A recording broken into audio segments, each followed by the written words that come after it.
Good day! Today, we will talk about Lesson 5 Music of the Baroque period.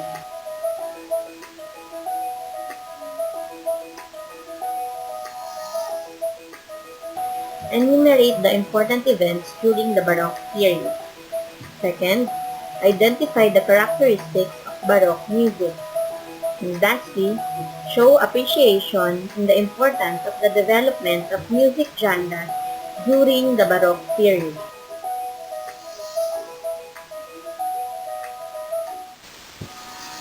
Now let's have this activity. You will identify the following features below. You only have 1 minute to answer.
Check your answers here.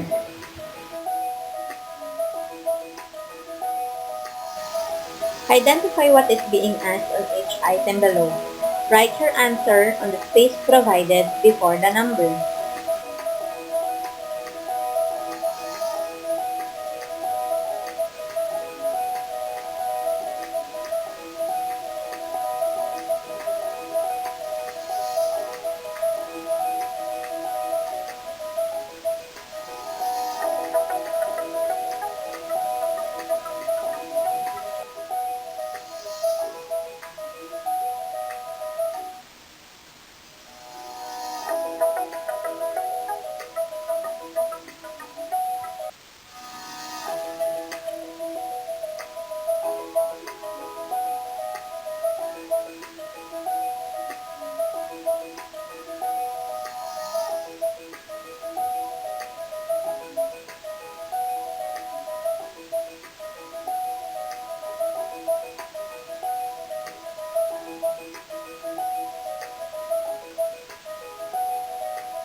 Check your answers here.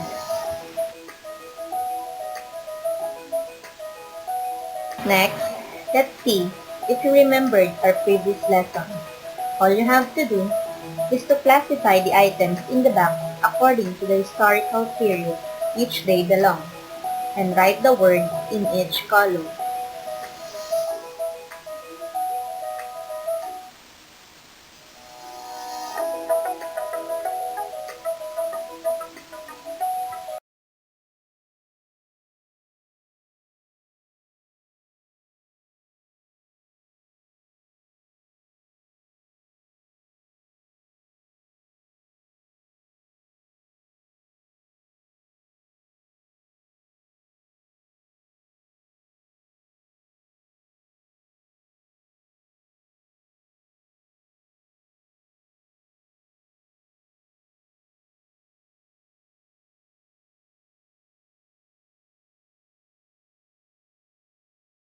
Check your answers here.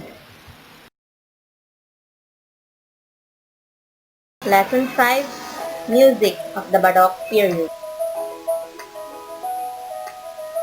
Music of the Baroque period, from 1600 to 1750. The word Baroque is derived from the Portuguese word Barroco, which means pearl of the irregular shape. The term Baroque is used to describe a particular musical style of architecture popular between 1600 to 1750. George Frederick Handel, Johann Sebastian Bach, and Antonio Vivaldi are some of the great composers during this period. During this time, the art highlighted grandiose and elaborate music ornamentation. These were clearly seen in the musical compositions created by Baroque composers. We have different characteristics of Baroque music. First, melodies sound elaborate and ornamental. Melodies are not easy to sing or remember. Primarily contrapuntal texture with some homophony. Dynamic contrast, alternation between loud and soft. Music genres, opera, oratorios, suites, toccatas, concerto grosso, fugue. Characteristics of Baroque music. Orchestra consists of strings and continuo. New forms: binary, ternary, ground bass. Fugue. Music genres of Baroque music. First is concerto, a form of orchestral music that employs a solo instrument accompanied by an orchestra. Concerto grosso, a form of orchestral music during the Baroque period wherein the music is between a small group of solo instruments called concertino and the whole orchestra called tutti. Fugue, a contrapuntal piece developed mainly by imitative counterpoint. It is usually written in 3 or 4 parts with a main theme called subject. Oratorio. It is a large-scale musical composition for orchestra and voices that incorporate narratives on religious themes. Unlike usual theatrical works, this is usually performed without the use of costumes, scenery, or action. It is usually written in the native language for the intended audience. Here are some of the examples of the composition. For Handel, we have the Messiah, Samson, Israel, and Egypt. For Bach, we have Christmas Oratorio.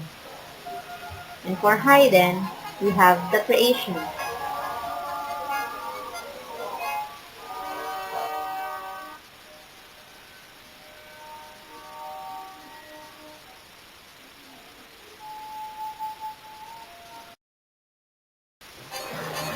Chorale.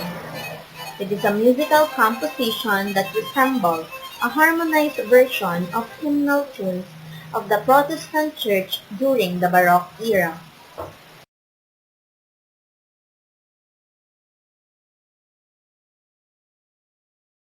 Don't forget to listen to the link below that features Vivaldi's Winter. And also listen to the link below that features Handel's Concerto Grosso for 2 violins, cello, strings, and basso continuo.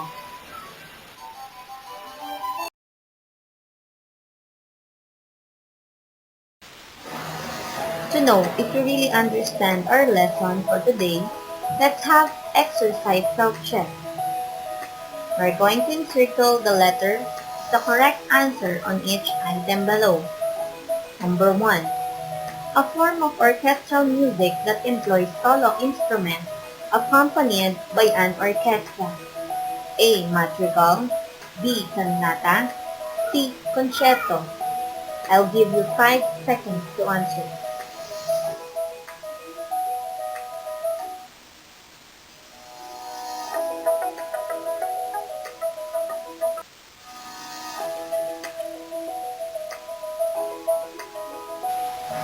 Number 2.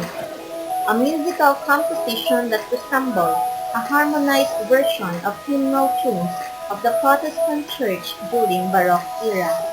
A. Choral, B. Mass, C. Madrigal.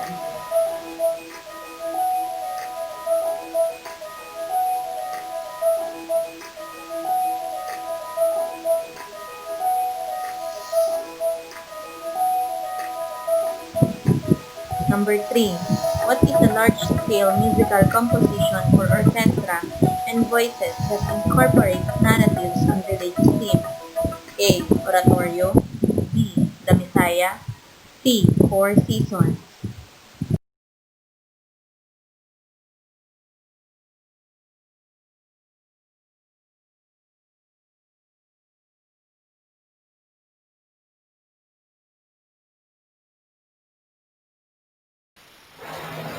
The word Baroque came from the Portuguese word Barroco, which means A.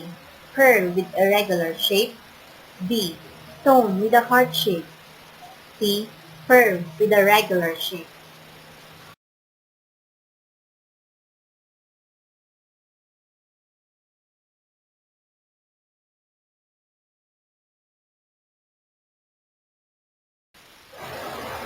Number 5. A contrapuntal piece developed mainly by imitative counterpoints. It is usually written in 3 or 4 parts, with a main theme called subject. A. Oratorio, B. Choral, C. Fugue.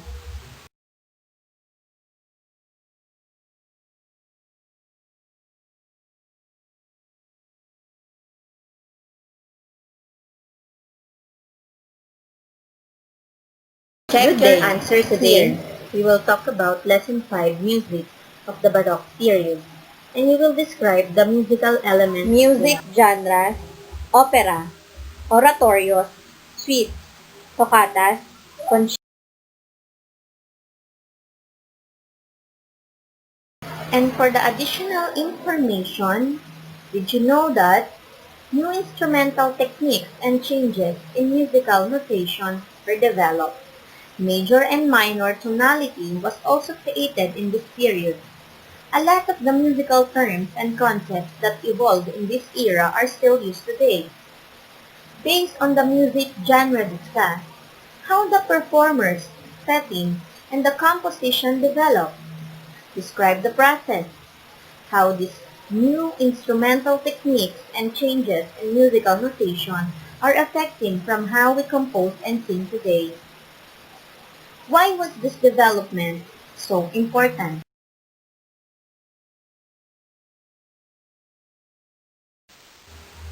To end our lesson, in a piece of paper, write the letter of the correct answer. Number 1. It is a Portuguese word Baroque, which means A. Pearl of rectangular shape, B. Pearl of irregular shape, C. Pearl of no shape, and D. Pearl. Number 2. It is a contrapuntal piece developed mainly by imitative counterpoint. It is usually written in 3 or 4 parts, with a main theme called subject. A. Fugue, B. Oratorio, C. Choral, D. Concerto. Number 3. It is a form of orchestral music that employs a solo instrument accompanied by an orchestra. A. Fugue, B. Oratorio, C. Choral, D. Concerto. Number 4. It is a form of orchestral music during the Baroque period wherein the music is between a small group of solo instruments called concertino and the whole orchestra called tutti. A. Oratorio, B. Concerto grosso, C. Fugue, D. Concerto. Number 5. It is a large-scale musical composition for orchestra and voices that incorporates narratives on religious themes. A. Choral, B. Oratorio, C. Orambo, D. Fugue.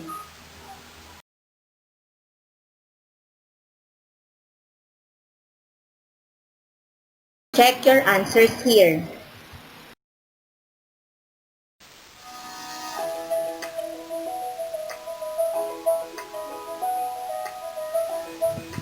Thank you for watching.